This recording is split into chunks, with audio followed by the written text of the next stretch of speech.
I'm here with Sarah Anderson, who directs the Global Economy Project at the Institute for Policy Studies. And she's going to talk to us a little bit this morning about IPS's role in dealing with international investment agreements, which is an issue that we've been working on here at the Institute for the last decade. Thanks, Eric. It's an issue that we have been looking at for a long time, but I think is even more important now in the midst of this financial crisis. And so let me first start, though, by explaining what we're talking about with these investment rules. These are rules that I consider among the most extreme examples of excessive power granted to corporations through trade agreements like NAFTA, and also even lesser known are the bilateral investment treaties that the U.S. has with about 40 different countries.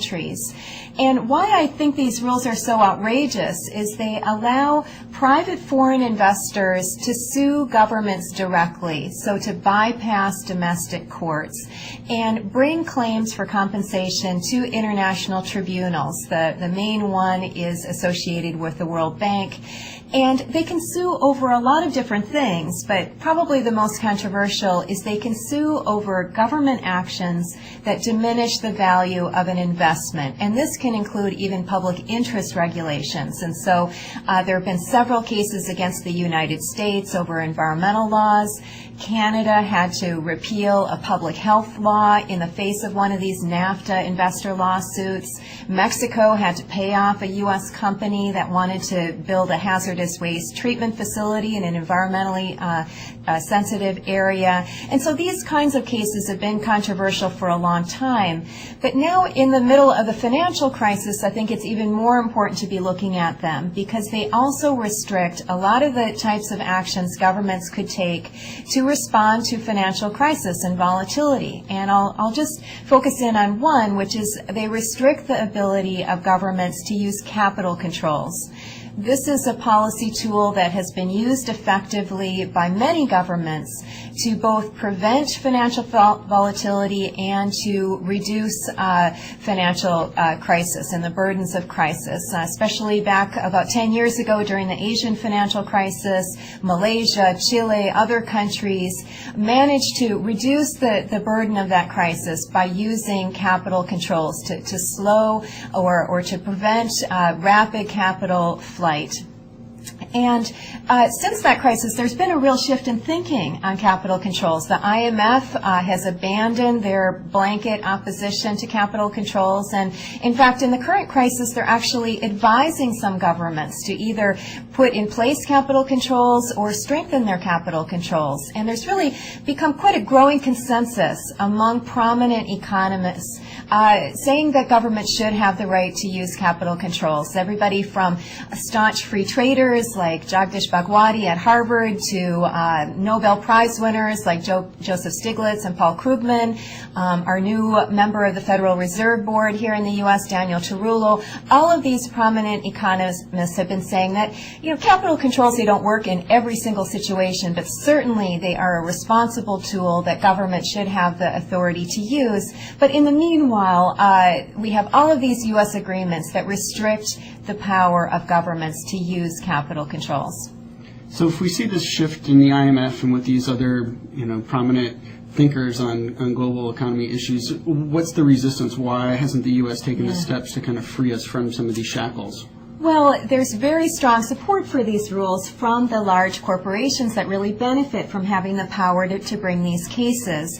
And their argument is that these rules are also good for developing countries, that if you have these rules, you're going to attract more foreign investment. If you don't have them, you're not going to be attracting that foreign investment. But there's really no evidence to back up those claims. If you look at the countries that have received by far the most foreign direct investment, they don't have these agreements with the U.S. I'm thinking here about Brazil, China, India. They've never signed these kinds of agreements with the United States.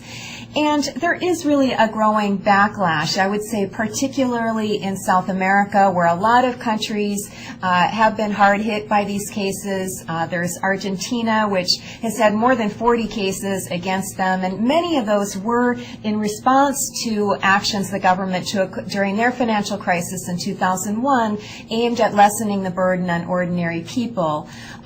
You have Bolivia, which went through a wrenching experience being sued by Bechtel Corporation. Bechtel came in and privatized the water system in one city and jacked up water rates and provoked massive demonstrations that made it have to abandon that project. Then they turned around and sued the government of Bolivia.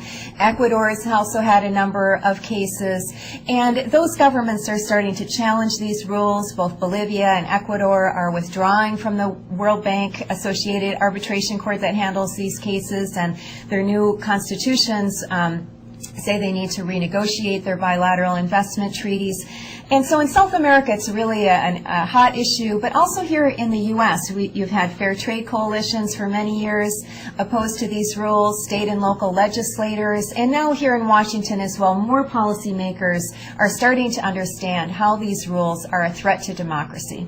I guess the big question is, are these leaders that are starting to come to recognition of this, are they in the Obama administration? Yeah.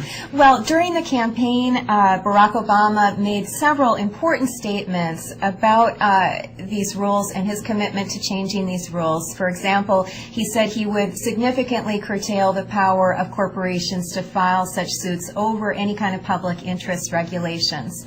Also, recently, the State Department appointed an advisory committee to give input into possibly reforming these rules. I happen to sit on that advisory committee along with about 20 members of the business community, labor, environmental, and groups and legal experts. And so I'm really hopeful that, especially with the financial crisis and the new understanding that there needs to be more policy space for governments to respond to the crisis, that we will see some really, long-awaited changes in these international investment rules. Great. Well, thanks, Sarah, for helping clarify a little bit of what's going on and showing where some of the pressure points are really needed. So, Sarah Anderson with the Global Economy Project, and I'm Eric Lieber for the Institute for Policy Studies.